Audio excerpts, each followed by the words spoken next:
So, sa video na to, wala talagang kinalaman sa pagdodoktor yung topic natin, diba? Yung topic natin today is how to start a small business in the Philippines. So, introduce na yourself. Chris.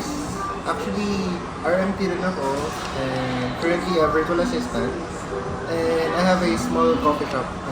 Open ako this last year, December 8, 2025. What inspired you to start your own business? So, throughout college, yun lang din yung bumuhay sa akin para makapasa ako as medtech. So, naisip ko, pagka-graduate, why not start a business kung ano yung alam ko and ano yung gusto kong gawin para at least, business nga siya, pero at least, you still enjoy what you're doing. So, you like coffee, you like making coffee on your own? I started na puro 3-in-1, tapos, siyempre, yun yung kaya kong bilhin ng high school. Tapos, I started beans. Nag-try ako mag-start ng maghanap ng beans kung ano yung masarap, ano yung babagay sa ganitong klaseng milk. So, safe to say, interested ka Yes. with the business that you started? Kasi even yung father ko, pinalaki kami na to start a business. Ilang years ka nag-medtech? Nag-work as a medtech? Around 3 years akong nag-work as medtech. Sa years ba yan of mag-medtech, nag-iipon ka ba? Like, may goal ka ba na, pag nakaipon ako ng gantong certain amount of money, mag-start ako ng business ko, tapos yun na yung main source of income ko. May ganun ka mang goal in mind? Somehow, yes. Kasi syempre, mahirap yung puro work lang eh. Maganda rin yung, alam mo, parang yung pera mo na yung gumagawa ng pera for you. Kaya, somehow, ipon ako to start yung business ko. And ngayon, gusto ko na, ang pinaka-goal ko ngayon is ma-reach ko yung ROI. Ito, next question, di ko alam kung sasagutin. How much capital did you start with? Kasi sabi ka 100K. pa, ko lang sana. Kasi i-disclose mo ba yung amount talaga? Nauna na siya. 100K.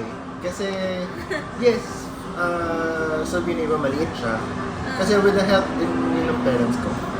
Kasi yung place is sa kanila, so wala akong rent. So basically, free yung rent ko, nakikihati ako sa utilities, yung water, tubig. Then, the rest of the 100K is renovate and pinambili ko ng gamit. So, next question. What are the first steps you took to launch your business? Nag-ipon, ginawa ko yung plan. Medyo adulting part. Ano yung mga permits, mga requirements, yung mga kinukuha sa office sa City Hall? Actually, ngayon, ang meron pa lang kami is barangay permit. May 2 permits na kami. Tapos, okay. Siyempre, kapag magsa-start pa lang, ano yung biggest challenge? Challenge is paano mo mailalabas yung pangalan mo sa community na pinagsimulan mo. Kasi syempre, hindi ka naman pwede magsimula tapos aasahan mo na may kilala ka na ng buong community na nakapaligid sa'yo. So, yung marketing, how to market yourself, actually, yung pinakamahirap for me, started with social media. Branding. Branding, yes. Magawa kami ng postings, videos, and somehow, nag-develop ako or nagpa-plan ako na maggawa ng flyers para at least medyo mas kumalat ng konti. Rolling. Speaking of branding and putting your name and the name of your business out there, how did you find your first customers? Around 10 a.m., nagka-ice kami ng balloons. Tapos may pumunta na couple sila, sabi na, ano ba yung binibenta nyo? Parang cozy naman ng place. So, Wait lang, itong couple na to strangers? Yes, strangers. Like, purely hindi nyo kilala? dumaan lang. Okay. Habang Nadaan lang. nag-aayos. So, ayan, sabi ko, sir, ano po, mag-open po kami ng coffee shop. Sige, balik kami later. Anong oras kayo mag-open? Tapos yun, sila yung pinakaunang customer namin. Perfect naman, no? Nasakto lang. Usually kasi kapag nag-time ka ng any business or di ba, whatever in your life, expect mo unang susupport sa yung family mo, friends mo. So yung sa inyo, ang galing kasi strangers pala talaga. Next question na tayo. What mistakes did you make that others can learn from? Mistakes?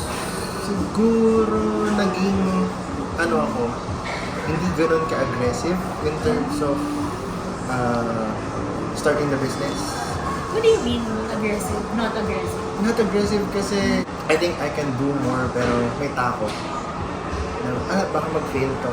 Gusto ko laging may safety net. Okay, so ano yung example ng do more na hindi mo ginawa? Siguro starting the business earlier. At an early age. Early age, yes. Tsaka, kasi, 3 years in the making yun, yung coffee shop na yun.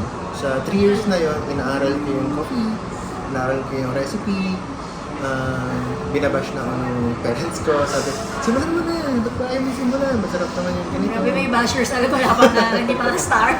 Ayun, pero, tinitake ko siya in a good way. Hindi naman siya binabash para ma-down ako. Constructive criticism. Constructive naman siya, pero di siya yung parang kailangan mo siyang kailangan mong hanapin yung right time kasi wala namang right time. Ikaw lang magde-decide oo, dun eh. it's more Sige, of- today na. Ganon. Kasi wala namang time na ready ka na. It's more of facing it na takot, tapos doing your best, and that's enough. It's a decision. It's a decision kasi. Your decision. Second to the last question na tayo. Bilis. Smooth na ito Advice you would give someone who wants to start a business but is afraid to begin. Pray for it. And mag-ipon ka sa pang-start mo. Kasi hindi naman pwedeng puro pray, walang work. Hindi naman puro work na walang pray. So, Balance. it's a balance of both of those things. Tapos, when you feel like you're ready, kahit natakot ka, simulan mo. Kasi hindi naman masama mag-fail Although, yes, masama kasi syempre yung pera. Pero when you fail, hindi ka naman magsa-start ulit from zero kasi you have that journey, you have that experience. Lagi talagang may possibility na hindi mag-work yung bagay na gagawin. Pero kasama yun sa risks, di ba? Willing ka ba na i-take yung risk na yun? And Yes. I agree with what you said na kahit feeling mo hindi successful yung bagay na ginawa mo, hindi ka talo Kasi hindi ka back to zero. Kasi okay, next time, ito yung gagawin ko. Kasi ito yung gina-work. Natutunan ko yun nung nag-take ko ng board exam. For medtech. Yes, for medtech. Kasi nung nag-take ko ng board exam, hindi ako ready.